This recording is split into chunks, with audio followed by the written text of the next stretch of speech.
பிரான்சின் போர்தோ நகரை அண்மித்த பகுதியில் தனது பூர்வீக வீட்டிற்குள் அத்துமீறி நுழைந்து குடியேறியவரை வெளியேற்ற அடியாட்களை அழைத்து வந்து 55 வயதுடைய பெண்ணுக்கு நீதிமன்றம் சிறை தண்டனை விதித்துள்ளது. தனது தந்தையின் மரணத்திற்கு பிறகு அந்த வீட்டை விற்று வரி செலுத்த திட்டமிட்டிருந்த கரின் லெலூச் என்ற பெண் கடந்த ஆண்டு மார்ச் மாதம் முதல் அங்கு ஒரு நபர் சட்டவிரோதமாக குடியேறியிருப்பதை அவதானித்துள்ளார். பலமுறை முறைப்பாடு செய்தும் எவ்வித தீர்வும் கிடைக்காததால் அவர் கடும் மன உளைச்சலுக்கு உள்ளாகியுள்ளார்.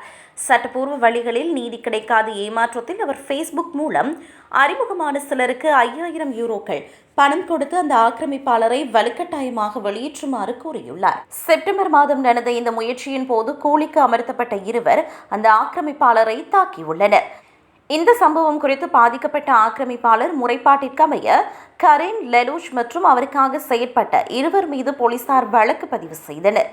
பிரான்ஸ் சட்டப்படி ஒருவரின் வீட்டை ஆக்கிரமிப்பது குற்றமாக இருந்தாலும் சட்டத்தை யாரும் கையில் எடுத்து தண்டிக்க அனுமதி இல்லை என்பதால் இந்த நடவடிக்கை எடுக்கப்பட்டது. வழக்கை விசாரித்த நீதிமன்றம் சட்டத்தை மீறி தண்டனை நடவடிக்கை எடுத்ததற்காக கரினுக்கு ஓராண்டு ஒத்திவைத்து சிறை தண்டனை வழங்கியது. மேலும் ஆக்கிரமிப்பாளருக்கு இழப்பீடாக 1200 யூரோக்கள் வழங்குமாறு உத்தரவிட்டுள்ளது. ஆக்கிரமிப்பாளர்கள் மீது கடும் நடவடிக்கை எடுக்க புதிய சட்டங்கள் வந்தாலும் அவை நடைமுறைக்கு வர மாதக்கணக்காக காத்திருப்பதால் வீட்டு உரிமையாளர்கள் பெரும் அவதிக்குள்ளாவதாக தெரிவித்தனர்.